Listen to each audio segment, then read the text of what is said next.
دوستان عزیز سلام، به یک روایت واقعی دیگه خوش اومدین. برای اینکه به جمع ما بپیوندین لطفاً دکمه سابسکرایب و زنگوله کنارش رو فشار بدین. من با هزار جور سختی و فروش کل داراییم مجبور شدم از افغانستان به ایران مهاجرت کنم. البته این مهاجرت روزنه امیدی واسه من و دخترام بود، چون شوهرم یه مرد عملی بود و یه روزی که باز دست رد رو سینه دوستاش نزده بود و مثل همیشه خونه ما رو پاتوقشون کرده بودن، من دخترام منیره و مهتاب رو با خودم به خونه پدر شوهرم بردم.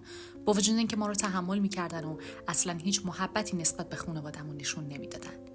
اون روز مجبور شدم بهشون التماس کنم که بذارن تو خونشون باشم، چون خاطره خوبی از بودن تو اون خونه نداشتم. چون دخترام کوچیک بودن به پدر شوهرم گله کردم. همین که فهمید پسرش عملی شده هیچی بهش نگفت و منو مقصر دونست و از اون روز به بعد به چشم یه دشمن بهم نگاه میکرد. خلاصه من چون کسی رو نداشتم و پدر و مادرم من فوت کرده بودن، از طرفی بچه ها هم کوچیک بودن، برای همین مجبور به زندگی باها شدم. اما تقدیر من به همینجا ختم نشد. از اون روز به بعد کل امید من بزرگ کردن دختران بود و اصلا شوهرم برام مهم نبود. برای همین اون شبی که زندگی ورق جدیدی به خودش گرفت، همسرم باز مثل قدیم رو هوای دوستاش بود و بعد سالها قرار شد اونها رو دوباره به خونه دعوت کنه. اون موقع منیر 15 سالش بود و مهتاب هم 19. منم از ترس اینکه اتفاقی برای دخترام بیفته با ترس و لرز سمت خونه پدر شوهرم رفتم. اولش که فهمید منم خواست درو ببنده که خودمو زود انداختم زمین و دستمو رو پاهاش گذاشتم. با حالت گریه بهش گفتم تو رو خدا فقط یه امشبو بذار من و دخترام بیایم خونت باشیم تا مهمونی مصطفی تموم بشه. پدر شوهرم که تقریبا به گریه هم دلش نرم شده بود گذاشت که ما اون شب رو خونش باشیم. خانواده شوهرم اصلا بچه دختر دوست نداشتن. حتی دختراشون هم تو سن خیلی پایین به هر کی که از راه میرسید و یه ذره وضعش خوب بود داده بودن. من و دخترم با استرس رفتیم داخل تا خود صبح نه هیچی خوردیم نتونستیم بخوابیم. اما صبح بعد رفتن با دیدن وضع خونه و جمعیتی که دور خونم بود، هر چقدر نزدیکتر میشدیم همه بیشتر میشد. فهمیدیم که پلیس هم جلوی خونمونه. من به دخترم اشاره کردم که برم پدر شوهرمو بیارن. خودم هم جلوتر رفتم که ببینم چه خبره. نزدیکتر که رفتم یکی از همسایه‌ها جلومو گرفت و نذاشت برم داخل. هر چقدر اصرار کردم نذاشت و گفت پلیسا گفتن نذاریم کسی بره داخل. مریم جان عزیزم بیا اینجا بشین، من همه چیو بهت میگم. تا خواستم برم یهو یکی از افرادی که جلوتر از ما بود و حواسش هم به من نبود به بغل دستیش گفت میگن اینجا دور همی عملیا بوده، خدا میدونه چی شده مرد فوت کرده و اونام رفتن. پاهام سوس شد. دویدم سمت خونه اما کسی نذاشت برم داخل. با هزار جور خواهش و التماس همین که فهمیدن همسر مصطفیم دیگه باها مخالفت نکردن.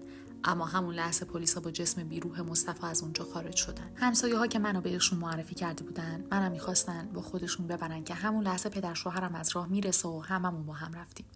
از اون روز به بعد دیگه پدر شوهرم نذاشت تنها زندگی کنیم و چون خودش هم تنها بود گفت که باید باهاش باشیم و خونه هم چون به نام من بود حرفی در موردش نزد.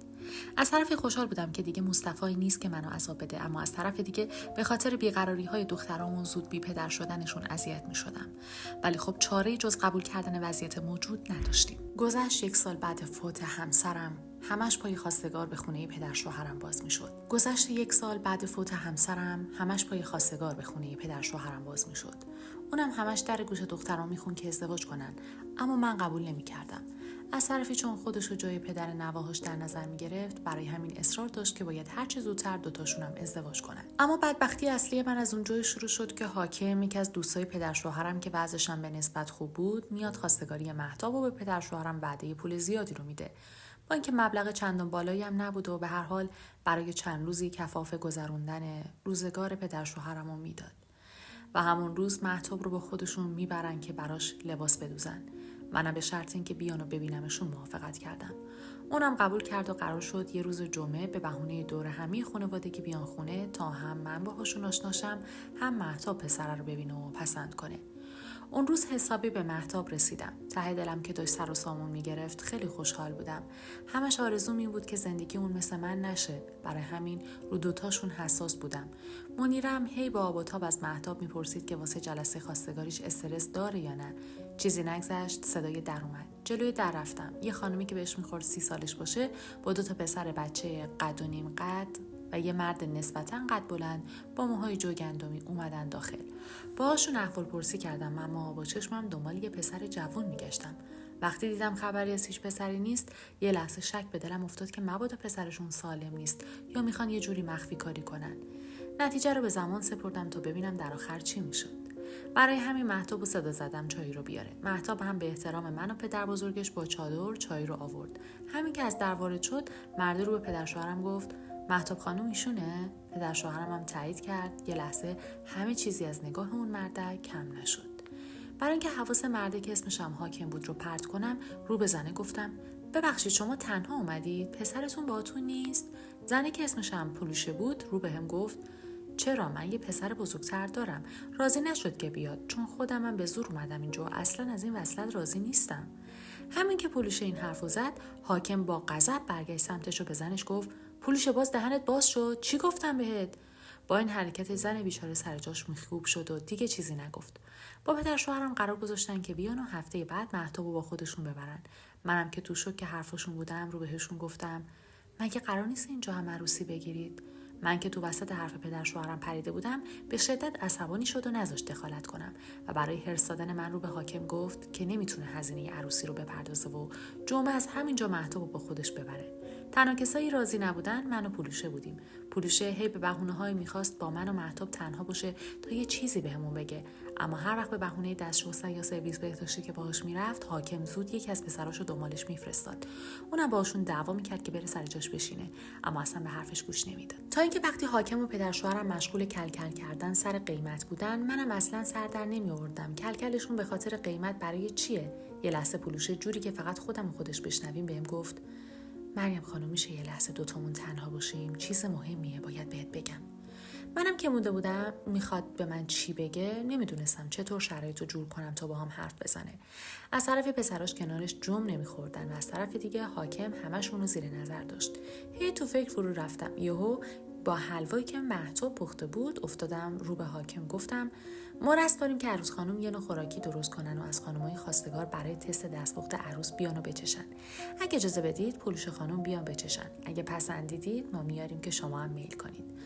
حاکم گفت هرچی مهتاب خانم درست کنه خوشمزه است، لازم به تست پولوشه نیست. نه خب از قدیمی رسم بوده، میگن اگه اجرا نشه عروسی خوشیومنی نمیاره، لطفاً اجازه بدید. حاکم گفت باشه پس برید دنبال کارهای مربوط به خودتون. من و پولوشه پا شدیم بریم که یکی از پسراشم بلند شد تا بیاد، نذاشتم و جلوشو گرفتم. همین که رفتیم داخل پولوشه داشت دنبال خوراکی میگشت رو بهش گفتم داری دنبال چی میگردی؟ حرفتو بگو. همچین رسمی اصلا نیست، از خودم درآوردم. پولوشه گفت مریم دستم به دامنت، نذار این وصلت صورت بگیره. با دست دخترتو بدبخت نکن، نذار زندگیم از هم بپاشه.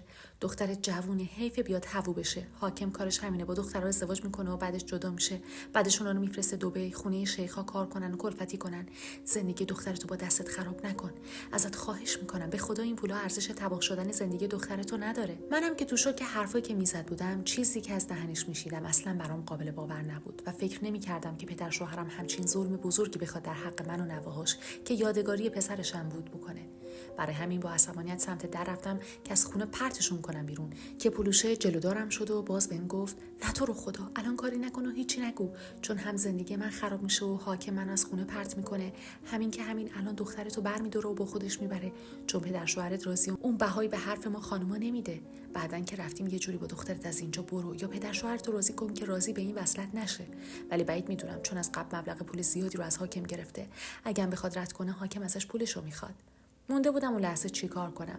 برای همین به پولوشه اطمینان خاطر دادم که کاری نمی‌کنم که حاکم متوجه بشه حرفی به من زده. بعد اینکه صحبتمون تموم شد از آشپزخونه زدیم بیرون. حاکم با دیدن پولوشه بهش گفت چقدر طول کشید پولوشه، چی شد؟ مهتاب خانم واسمون چی درست کرده؟ پولوشه گفت راستش اصلا از مزهش خوشم نمیومد. دارچینم داخلش بود. چون تو بهش حساسیت داشتی نذاشتم بیارن. پدر شوهرم با این حرف پولوشه که تازه فهمید قضیه از چه قراره رو به من گفت عروس مهتاب چی درست کرده؟ چطور من متوجه نشدم؟ اگه به من میگفتید نمیذاشتم دارچین بزنید، چون میدونستم که آقا حاکم به دارچین حساسیت دارن. گفتم بابا جون این رسم بین خانواده مادری من بود، شما در جریان نیستید. جز عروس و مادرش نباید کسی با خبر بشه و عروس خودش درست کنه. برای همین دیروز است که خونه نبودید به مهتاب گفتم یکم حلوا برای مهموناش درست کنه. با این حرفم که انگار راضی شده بودن نفس عمیقی کشیدیم و من و پولوشه رفتیم نشستیم. چیزی نگذشت که برای رفتنشون لحظه شماری می‌کردم. همین که از خونه رفتن نفس عمیقی کشیدم. پدر شوهرم که اونا رو بدرقه می‌کرد موقع رفتنشون درو که بست، یه بسته پاکت نیمه پر دستش بود و با خوشحالی اومد داخل پاکت رو باز کرد که پر پول بود.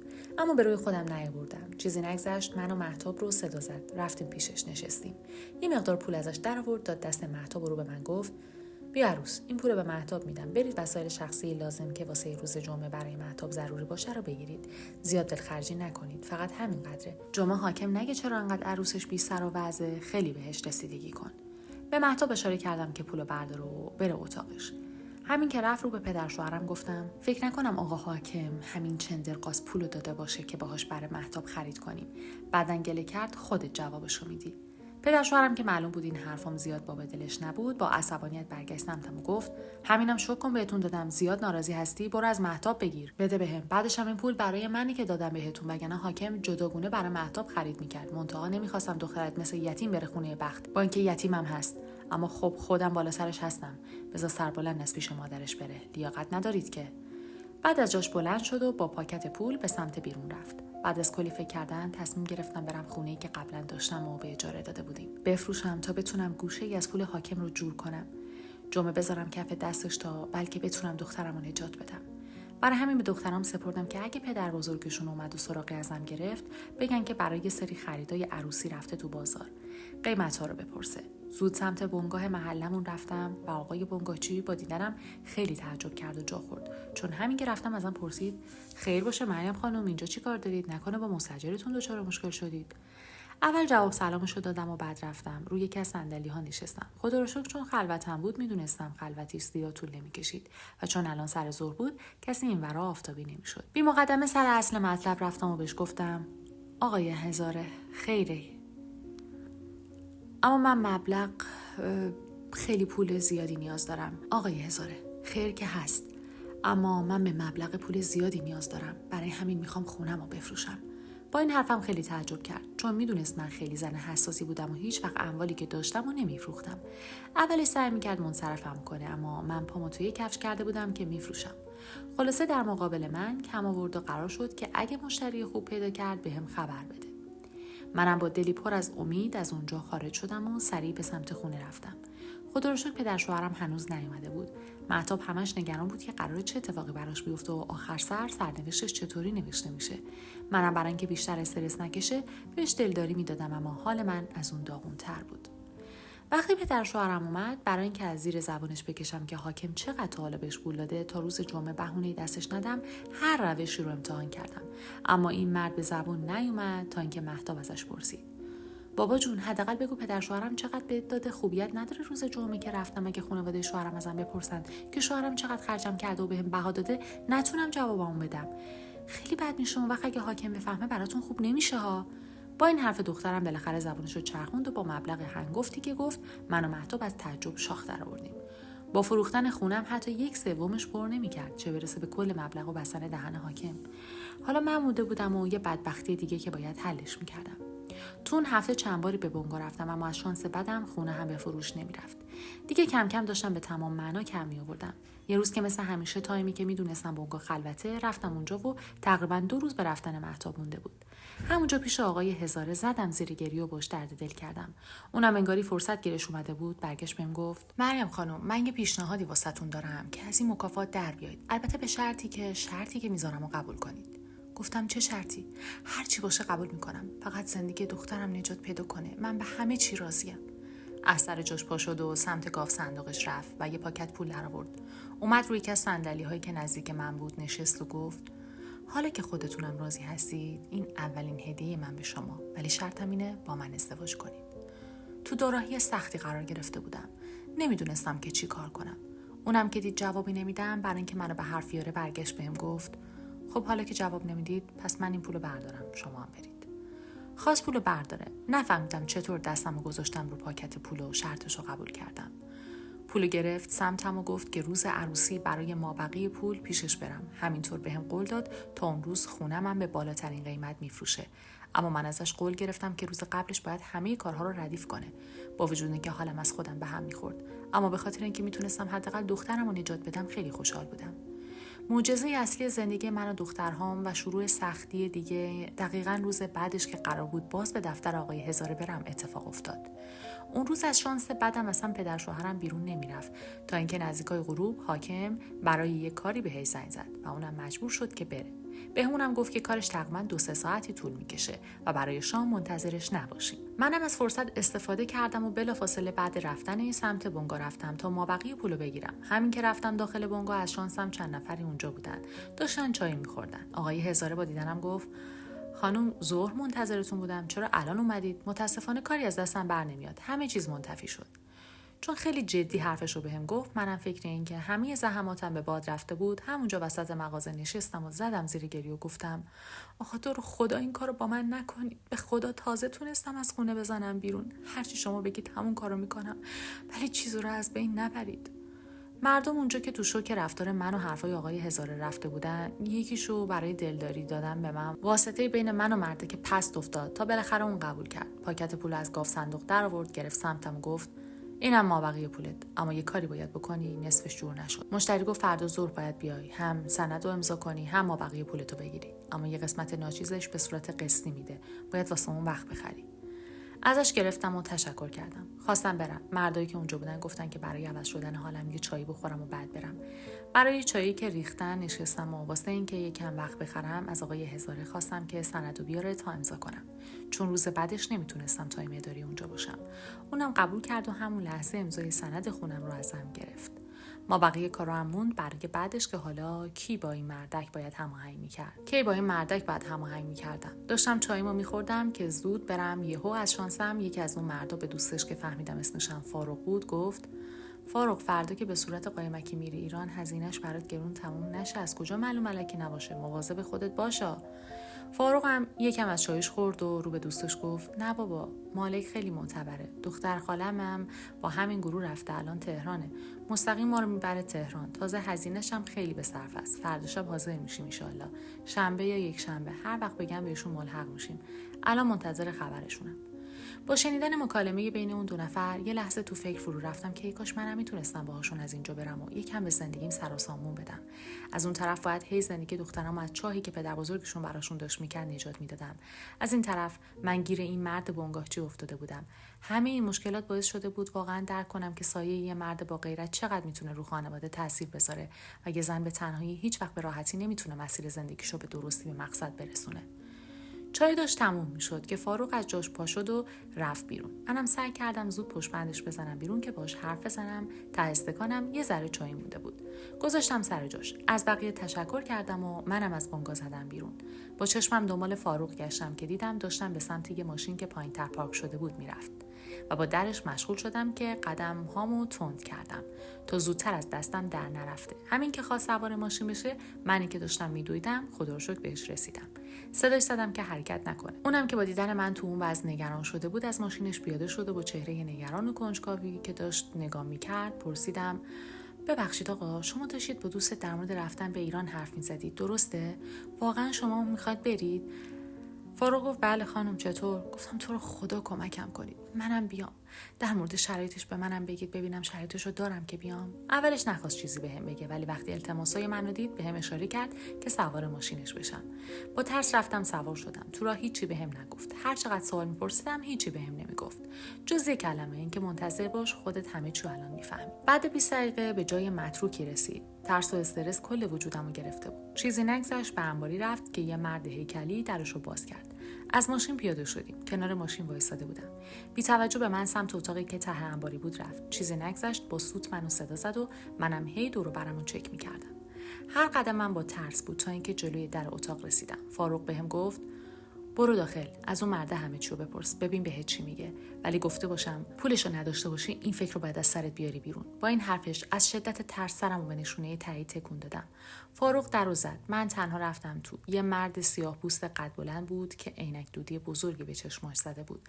از بس بزرگ بود حتی ابروهاش هم گرفته بود. بهم اشاره کرد رفتم روی یکی از مبلای مقابلش نشستم. همینجوری داشتم نگاش میکردم. مردی که کنارش بود با صدای ترسناک و بمی بهم گفت که کارامو بگم. منم ازش شرایط و هزینه رفتن 3 نفر به ایران رو پرسیدم. بهم گفت اگه مبلغ پولی که گفته بود رو جور کنم، یه هفته‌ای من و دخترم وسط تهرانی. ازش که پرسیدم چقدر هست، گفت نصف پولی که قرار بود به حاکم بدم. با خوشحالی بهش گفتم که اگه فرداش من و دخترم رو راهی کنه مبلغ بیشتری بهش میدم که قبول نکرد. بعد که تو فکر فرو رفت خیلی بهش اصرار کردم. تا اینکه گفت قبل نماز صبح اگه بتونم خودم رو به کاروان برسونم، البته با پولی که گفته میتونه منو هم با بچه‌ها بفرسته.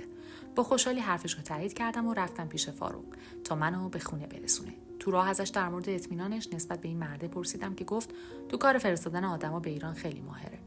خلاصه همین که رسیدم خونه خبر رو به مهتاب و منیر دادم و قرار شد شب که پدر شوهرم خوابه ما فقط لباسامون رو جمع جور کنیم. تو چایی پدر شوهرم قرص خواب آور ریختم. پولی هم که قرار بود خودش قایم کرده برداشتم و با مبلغ پول فروش خونم که هزینه رفتن ما رو در بیاره، ما بقیه پولی که داشتم گذاشتم کنار تا باهاش زندگیمون رو تو تهران سر کنیم. چون به فاروق گفته بودم که بیاد دنبالمون، خدا رو شکر به قولش عمل کرد و یه مبلغ پولی هم به اون دادم. همین که رسیدیم چند اکیپی از خانواده‌های افغانی اونجا بودن که منتظر بودن تا راه بیفتن. من به سمت اتاق اون مرده رفتم و کل پولی که بهش قول داده بودم پرداخت کردم. اینجوری شد که من و دخترام تونستیم از اونجا نجات پیدا کنیم و ما بقیه زندگیمون رو توی ایران سر کنیم. حدود 2 هفته طول کشید که به تهران رسیدیم. بعد اون نفهمیدم چه بلایی سر پدر شوهرم و حاکم اومد، اما مطمئن بودم به شدت از دست ما عصبانی می‌شدن. خلاصه الان 3 سالی از اون قضیه میگذره و من 45 ساله شدم و دختر بزرگم مهتاب 21 و منیره هم 18 سالشه. هر روز ستامون تو خونه‌های مردم کلفتی می‌کردیم تا چرخ زندگیمون میچرخید. اما یه روز سرنوشت ستامون جور دیگه‌ای رقم زده شد. ما که تا اون روز همش تو کوچه و خیابون بودیم و یه خونه درست حسابی نداشتیم مگه اینکه جای کار زیاد باشه، چند روزی رو اونجا سپری می‌کردیم تا کار بعدیمون ردیف می‌شد. یه روز که باز کارمون تموم شده بود منتظر بودم که دوباره کسی اطلاعیه نظافت بده. از قضا تو یکی از مغازه‌ها در مورد یه شرکت فرش فروشی صحبت می‌شد. منم همون لحظه تو وسط حرف فریدم و ازش در مورد شرایط استخدام نظافتچی پرسیدم. ازم که پرسید چی کارم و کی هستم، همین که فهمید کسی رو ندارم و غریبم، آدرس و شماره تماس رئیس شرکت رو واسم توی کاغذ نوشت. بعد اسمش هم زیرش نوشت. بهم گفت برم دفترش و بهش بگم منو تو اولویت بیشتری قرار میده. منم تو دلم هی خدا رو شکر می‌کردم که باز نور و امیدی جلوم قرار گرفت. به شماره تلفن زنگ زدم که یه خانم جوون جواب داد. بهش که گفتم برای کار نظافت زنگ زدم، به من گفتش که فردا قبل ساعت 9 که حاج درویشی هم دفترش هست، من و دخترم شرکت باشیم. به منیر و مهتاب که گفتم اونا هم خیلی خوشحال شدن. صبحش زود به خودم رسیدم و سمت شرکت حاج درویشی حرکت کردیم. بعد یه ربع رسیدیم. از بس زود رفته بودیم دقیقاً با منشی شرکت دم در شرکت حاضر شدیم که با دیدنمون خیلی تعجب کرد و یه لبخند ملیحی زد. به اشاره‌اش رفتیم روی یکی از صندلی‌های روبروی میز کار منشی نشستیم. چیزی نگذشت که یه مرد میان سالی اومد. به منشی سلام داد و رفت داخل. یکی از دفتران نشست. همراهش یه مرد با سینی چای اومد و یکی از چای‌ها رو واسه منشی گذاشت، یکیش هم واسه اون مرده که رفت داخل. چیزی نگذشت منشی گوشی روی میزش رو برداشت و یکی از شماره‌ها رو گرفت. بعد یکم مکث حاج آقا رو آورد و بهش گفت که ما از صبح اومدیم و منتظرش هستیم. چیزی نگذشت رو بهمون گفت که به سمت اتاق روبرویی بریم. منم به دخترام اشاره کردم و رفتیم تو. سلام که کردم بدون اینکه سرش رو از برگاه‌ها خارج کنه جواب سلام ما رو داد. دخترام رفتن روی یکی از مبلا نشستن. منم کاغذی که اون مرد بهم داده بود گذاشتم رو میزش. همینجور که سرش تو برگاه‌ها بود با اخم گفت نمیخواد. منم رفتم رو مبل نشستم. منتظر بودم که ازم سوال بپرسه. کارش که تموم شد به یکی زنگ زد و یه چیزایی در مورد قرار ملاقات و جلسه گفت که من حالیم نشد. بعد قطع کردن تلفن به طرف ما برگشت که یهو جا خورد و تک خنده‌ای کرد. به شدت از این کارش عصبانی شدم چون فکر می‌کردم که شاید داره به قیافه ما میخنده، تا اینکه به حرف اومد و گفت کار خدا رو ببین. داشتم فکر می‌کردم چطور 3 تا نظافتچی پیدا کنم چون امروز صبح حجم کارهای خونه‌هام زیاد شده. من از مسلم یکی خواسته بودم، الان 3 تا واسم فرستاد. همیشه خدا این مرد منو متحیر میکنه. بگذریم. خودتون رو معرفی کنید خواهر. گفتم سلام حاج آقا. نه، من مادر مهتاب که ایشون هستن، دختر بزرگم و منیره دختر کوچیکم. خودم 45 سالمه. 3 سالی میشه تو ایران و تهران زندگی میکنیم. کارمونم نظافت منازل و دفاتره. گفت بسیار عالی. مگه اهل کجا هستید که میگید 3 سال ایرانید؟ گفتم ما از افغانستان میاییم. 3 سال پیش برای نجات دخترم از دست پدر شوهرم به ایران اومدیم. با این حرفم خیلی جا خورد و گفت چرا مگه کس دیگه تو افغانستان نداشتید که مجبور شدید بیاید ایران؟ گفتم نه متاسفانه، من تک فرزند خانواده‌ام بودم. شوهرم عملی شد، از ترس امنیت و حرفای مردم با پدر شوهرم که تنها بود زندگی می‌کردیم. خلاصه کل قصه زندگیمو براش تعریف کردم. اونم عینکشو از جلوی چشمش برداشت و با افسوس داشت به حرفام گوش میداد. بعد تموم شدن حرفام چند تا برگه در آورد و اسامی ما رو روش نوشت. بعد بهم گفت این برگه ها رو بی زحمت بدید به منشیم. خانم فرهادی پایین شرکت منتظر من باشید، میبرتمون سر کار. همونطور که هم میدونید من حاج رضا درویشی هستم. حاج رضا هم میتونید صدام کنید. فقط اینکه میتونید جدا کار کنید. با همدیگه نمیتونید یه جا باشید تا فرایند کارمون رو بیشتر بدونیم.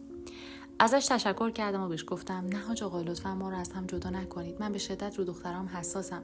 هر کاری تو هر تایمی نیاز بود انجام بدیم، شما فقط بهمون اطلاع بدید. دقیقاً سر وقت تحویلتون میدیم.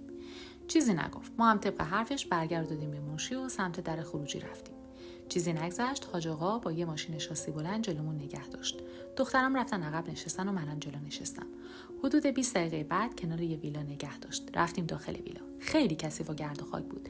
به حدی که بعید میدونستم بتونیم یه روزه جمعش کنیم. از ماشین که پیاده شدیم ما رو با گوشه به گوشه‌اش آشنا کرد. هر جا که میرفتیم از اون یکی قسمت کثیف‌تر بود.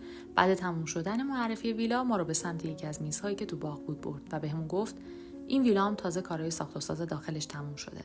خودم هم خوب میدونم که خیلی کثیف کاری داخلش شده. اگه بتونید امروز تمومش کنید دیگه مستخدم من میشید. شاید بعداً بهتون پاداشم دادم، اما فعلا همه چی به کار کردتون بستگی داره. شماره‌ش هم بهم داد تا اگه مشکلی و کاری پیش اومد بهش زنگ بزنم. تا نزدیکای عصر خدا رو شکر حدود نصف کارا رو تموم کرده بودیم و حیاط و استخر و ویلا مونده بود. باورم نمیشد انقدر سریع تونستیم جمع و جور کنیم. بعد نهار یکم استراحت کوچیک کردیم و افتادیم به جون استخر و کارای سنگین. نزدیکای غروب بود که ویلا رو مثل دست گل کردیم. از شدت خستگی هر کدوممون یه جا ولو افتاده بودیم. منم برای اینکه بیشتر از این اذیت نشیم به حاج آقا زنگ زدم. خودش تعجب کرد از اینکه اینقدر زود کارا رو تموم کرده بودیم. گفت که شام رو با خودش میاره تا به کارها نگاه کنه. حد زدم که فکر میکنه از سر خودمون بازش کردیم. نیم ساعت بعدش حاج آقا با شام اومد و بهمون گفت غذامون رو بخوریم تا به ویلا سری بزنه که با صدای دست زدنش شوکه شدیم. حیرت زده شده بود و بهمون گفت اولش که زنگ زدی فکر کردم از سرت باز کردی کارا رو، ولی واقعا دست مریزاد. همه جا مثل دست گل شده. حالا که خیلی کار بلد هستید اینم پاداشتون. شامتون رو بخورید، آدرس بدید شما رو به خونتون ببرم. گفتم ممنون حاج آقا، نظر لطفتونه. خوشحال شدیم از اینکه راضی بودید. یعنی دیگه برای همیشه مستخدمتون شدیم؟ گفت بله مریم خانم، از این به بعد کارمند من حساب میشید. حقوق هر ستاتونم ماه به ما واریز میشه. اگه شامتون رو خوردید حاضر بشید شما رو سر راه هم برسونم. فردا مثل همیشه دم شرکت باش، اما شب آدرس و واسهتون میفرستم. یکی از ویلاهای دیگه هم هست باید تمیزش کنید. از خوشحالی تو پوست خودم نمیگنجیدم، اما چیزی که ناراحتم میکرد این بود که چطور بهش میگفتم که ما خونه نداشتیم و این 3 سال همش در به در بودیم. با هر سختی بود بهش گفتم راستش حاج آقا ما اصلا خونه ای نداریم. این 3 سال یه کارفرما به ما پارکینگ جایی میداد میموندیم یا اینکه در به در بودیم. با این حرفم دستی به ریشاش کشید و گفت خب اینجوری کار من هم راحت‌تر شد. من بهتون یه جایی واسه موندن میدم اما هزینه‌شو از حقوقتون کم میکنم. چطوره؟ حرفشو قبول کردم. بعد اینکه شاممون تموم شد باهاش به سمت ویلایی که قرار بود تمیز کنیم رفتیم. اونجا یه خونه نقلی سرایداری هم داشت که گفت از این به بعد من و دخترم اونجا زندگی میکنیم. از شدت خوشحالی به گریه افتاده بودم. باورم نمیشد که واقعا حاج رضا بشه فرشته نجات زندگی. هر روز کارمون داشت خوب پیش میرفت و روز به روز حاج رضا بیشتر ازمون راضی بود. خدا رو شکر بعضمون دیگه مثل اوایل نبود. حاج رضا بسیار مرد خوش اخلاق و خوش برخوردی بود. این بشر از شخصیت هیچی کم نداشت. نزدیک 1 سالی بود که اونجا داشتیم کار میکردیم. روز به روز رفت آمد حاج رضا به جایی که ما بودیم بیشتر میشد. کم کم متوجه رفتار مشکوک دخترم مهتاب و حاج رضا میشدم. البته ناراضی نبودم تا اینکه یه روز که حاج رضا هم ویلا بود منو صدا زد. هر سمون بیشتر تعجب کرده بودیم. رفتم دخترام هم مشغول کارشون شدن که پشت یه میز نشسته بود. با اشارهش روی یکی از مبلا نشستم که حاج رضا بهم گفت مریم خانم من یه تصمیم گرفتم. اگه به تصمیمم احترام بذاری از 2 تا دخترها حمایت میکنم که وارد دانشگاه بشن و شغل دولتی داشته باشن. مهمتر از همه شناسنامه ایرانی هم براتون میگیرم. من که از شدت ذوق داشتم بال در میآوردم بهش گفتم حاج رضا شما هر چی بگید من قبول میکنم. اون لحظه واقعا نمیخواستم حاج رضا قسمت هیچ کدوم از دخترام بشه، بلکه فقط من باشم. من به شدت محو زیبایی، اخلاق و چهره شده بودم و با خودم گفتم خوش به حال همسرش که همچین شوهر زیبارویی داره. تو فکر داشتم با خودم حرف میزدم که گفت مریم خانم با شما هستم، گوشتون پیش منه؟ گفتم بله. ادامه داد این کارم رو به شرطی عملی میکنم که اجازه بدی با هم ازدواج کنن. نظرت چیه؟ با اینکه انتظار نداشت قبول کنم، از طرفی خیلی ناراحت شده بودم که اصلاً به من نظری نداره و از طرف دیگه نمیخواستم دستش رو پس بزنم و لگد به بخت 2 دخترم بزنم، رو بهش گفتم از کجا معلوم شما به حرفتون عمل کنید؟ کاغذی از داخل کشوی میزش در آورده یه متنی روش نوشته بود که بهم گفت این قرارداد بین من و شما امضا که کنی 2 موظف میشیم وعده‌هامون رو اجرا کنیم. چیزی محکم‌تر از اینم مگه هست؟ برگه رو با حالت فیلسوفانه‌ای گرفتم دستم. یکم سواد خوندن نوشتن داشتم. یکمی ازش رو خوندم و گذاشتم رو میز. خم شدم تو صورتش. هر لحظه با حرکات من تعجب حاج رضا بیشتر میشد. برای اولین بار که جلوش اونم با اسم کوچیک صدام کرده بود، رو بهش گفتم حاج رضا نظرتون چیه بعد امضا من هم باشم تا هم من از شما تایید بگیرم هم شما از من؟ با این حرفم یه تای ابروش بالا رفت و مثل همیشه یه لبخند دلربای ملیح رو لبش نشست که گفت معلومه خیلی زن باهوشی هستی. از کجا میدونستی خلاصه 2 قرارداد امضا کردیم؟ به سمت پایین رفتم. بعدش حاج رضا از ویلا زد بیرون. هر چقدر دخترام ازم پرسیدن که چرا ملاقاتمون انقدر زیاد طول کشید، هیچی بهشون نگفتم و فقط در جوابشون بهشون گفتم که بعداً واسهشون توضیح میدم. بیشتر از همه مهتاب خیلی دلواپس و نگران بود. خودم حالش رو درک می‌کردم و میدونستم که حاج رضا چیا دم گوشش خونده. قصه قراردادمون رو واسه دخترام تعریف کردم. خیلی خوشحال شده بودن که قرار بود به دانشگاه برن و مدرک بگیرن. اما همین که گفتم باید با حاج رضا ازدواج کنن، منیره اصلا زیر بار نمیرفت و مهتاب هم ناراحت بود. برای اینکه اونا رو راضی کنم رو بهشون گفتم دختره چرا انقدر بیتابید؟ هر 3 اینجا غریبیم، کسی رو نداریم. این که اگه بیرونمون کنه مجبوریم باز با ولگردای کوچه خیابون همخونه بشیم. خودتون رو جمع جور میکنید همش تا وقتی که شما رو کارمند دولت کنه و واسمون شناسنامه بگیره، بعداً یه فکری میکنیم. خدا رو شکر 2 راضی شدن. اولش یکم سختشون بود، اما به مرور عادت کردن و روز به روز وضعمون که بهتر و بهتر میشد، اونا هم به شدت از کارشون راضی بودن. اما هیچ کدومشون از ارتباط و قرارداد من و حاج رضا هم خبر نداشتن. بعضی وقتا آدم مجبور میشه که یه کارایی کنه که هیچ وقت فکرش هم نمیکنه. نظر شما چی؟